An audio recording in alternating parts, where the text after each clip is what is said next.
तर यानंतरची बातमी दिल्लीचे मुख्यमंत्री आणि अरविंद केजरीवाल आणि आपची। अरविंद केजरीवालांच्या अटकेनंतर आता आप पक्षाची मान्यता गमावण्याचा धोका निर्माण झालाय। आपची मान्यता रद्द करण्यासाठी ईडीचे आरोप वापरण्याची शक्यता आहे। आप म्हणजे कंपनी, राजकीय पक्ष नाही। केजरीवाल म्हणजे सीईओ। ईडीने मनी लॉन्ड्रिंग प्रकरणात आता आरोप ठेवण्यासाठी ही भूमिका मांडल्याचं सुद्धा समोर येतंय। महत्त्वाची बातमी आपण पाहतोय। अरविंद केजरीवालांच्या अटकेनंतर आप पक्षाची मान्यता गमावण्याचा धोका कुठेतरी निर्माण झाल्याचं पाहायला मिळत आहे आणि ही आम आदमी पक्षाची मान्यता रद्द होणार का, अशा चर्चा सुद्धा सुरू आहेत आणि अशी शक्यता सुद्धा वर्तवण्यात येते आहे। आणि ईडीच्या आरोपांचा वापर करण्यात येतोय का, अशी सुद्धा सध्या शक्यता दिसते। अरविंद केजरीवालांच्या अटकेनंतर आप पक्षाची मान्यता गमावण्याचा धोका निर्माण झालाय।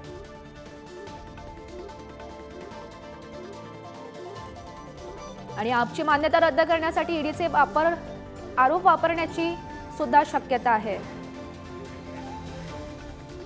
तर या संदर्भात बोलण्यासाठी आप नेते संदीप मेहता सध्या आपल्या सोबत आहेत।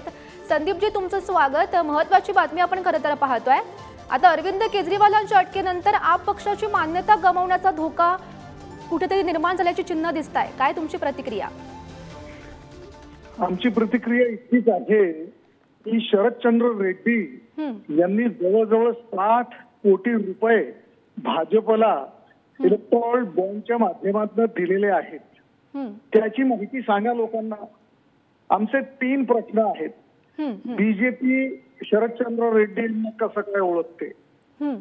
दुसरा प्रश्न, बीजेपी 60,000 रुपये ज्यांच्याकडे घेतले त्यांच्याविषयी कितीतरी बोलत होते त्यांचे प्रवक्ते, त्यांचे नेते।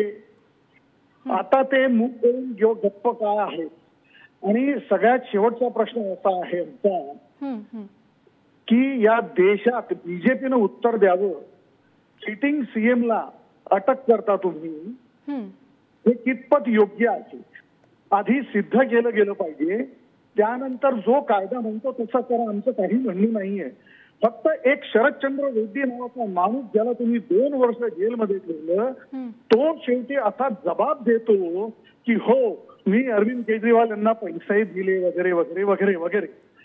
अहो, एखादा माणूस अशा पद्धतीने जबाब देतो आणि तुम्ही मुख्यमंत्र्याला अटक करता, हे किती योग्य आहे? या 3 प्रश्नाची उत्तरं बीजेपीला द्यावी, मग ते कार्यक्रम करावी। नक्कीच संदीपजी, तर ही मान्यता रद्द करण्यात येईल का हे पाहणं सुद्धा महत्त्वाचं ठरेल। धन्यवाद तुम्ही दिलेल्या या सविस्तर माहितीसाठी।